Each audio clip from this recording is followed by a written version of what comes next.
Hey, welcome to DMCP 365, and this is our Disciple Making University. It's what we call Course 101. It's our Foundations course, and this video specifically is the What Now video number 1 in the series. Okay, so once again, it can't be a shock to you. It cannot be a shock to you that I'm going to go back and try to hold you accountable to make sure you've done the action steps from the previous video. So, did you practice the when and where diagram at least 5 times without the script? Come on now, that one, you got to admit, that one was pretty simple, pretty easy. They're all simple. That was simple. So please, I hope you did that. Did you go share the when, where concept with at least 3 people? Draw it out and explain it to them. Here's one. Have you been practicing telling your story and God's story? When you're getting dressed in the morning in front of the mirror, when you're riding in your car, when you're standing in line, when you've just got a little idle time, have you practiced? I mean, you can practice both God's story and your story. It's going to be less than 5 minutes total to practice it.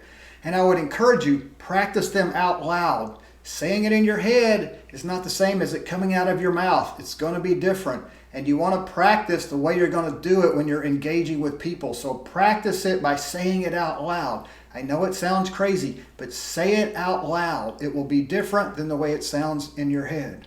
Don't get lazy, guys. Don't get lazy. Keep pushing. You're taking this course because you want to be a confident and effective disciple maker for the King of Kings and the Lord of Lords as you serve as His ambassadors. It requires some work. It requires some effort. You put work and effort into a lot of things in your life. Let's put just a little bit into this so that we can be confident and effective ambassador disciple makers of the King of Kings and Lord of Lords, because that's the primary reason, that's the primary job that He has us here, and it's the primary reason He leaves us here on this earth, to be His representative. So don't get lazy. Don't get lazy. And let's remind ourselves of who this God is with the praise part that we're talking about. This is out of Psalm 19. The heavens declare the glory of God, and the sky above proclaim His handiwork.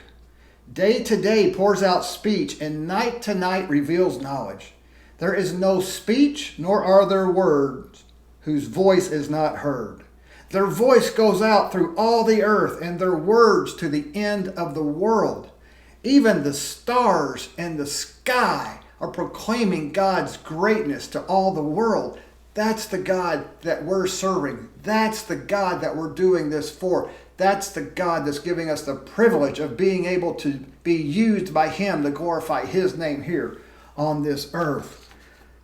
All right, quote time. This is from a guy named Robert Speer, lived from 1867 to 1947. But more importantly, he was part of the student volunteer movement. And man, if you don't know about the student volunteer movement, I would encourage you to go find some stuff and read about those guys.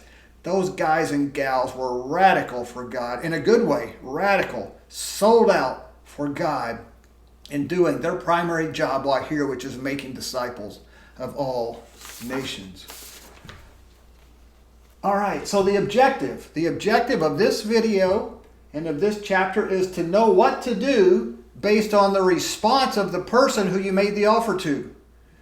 So what do you do based on how a person responds to you talking to them about spiritual things? This is the 6th. Remember we talked about we're doing 7 W's? 7 W's will make up your personal disciple-making strategy. This is the 6th of the 7 W's. And this one's a really simple visual picture to keep in your head. We're going to use a traffic light. We're going to use a traffic light as the model to help you remember how to respond to people's response to you making an offer to them. And what is the offer that you're making? Because remember, there's 2 types of people. 2 types of people that you're going to encounter. You're going to encounter unbelievers. And what's the offer that you have for them? You're offering them the opportunity to get right with their Creator and to have hope for the future. The other group of people that you're going to encounter are people that are already believers, already followers of Jesus. And what's your offer to them? To help them become confident and effective disciple-making ambassadors of the King, which is the primary job that their Savior has given them while they're here on the earth. So those are the 2 types of offers that you're making depending on the people that you're engaging with. And as always, just want to remind you there's a downloadable script to the demonstration. The script is not there for you to memorize. It's there for you to help understand what the point is of the what now diagram, and then for you to go over it and read it and then put it into your own words in the way that you would present it so that it comes out naturally for you.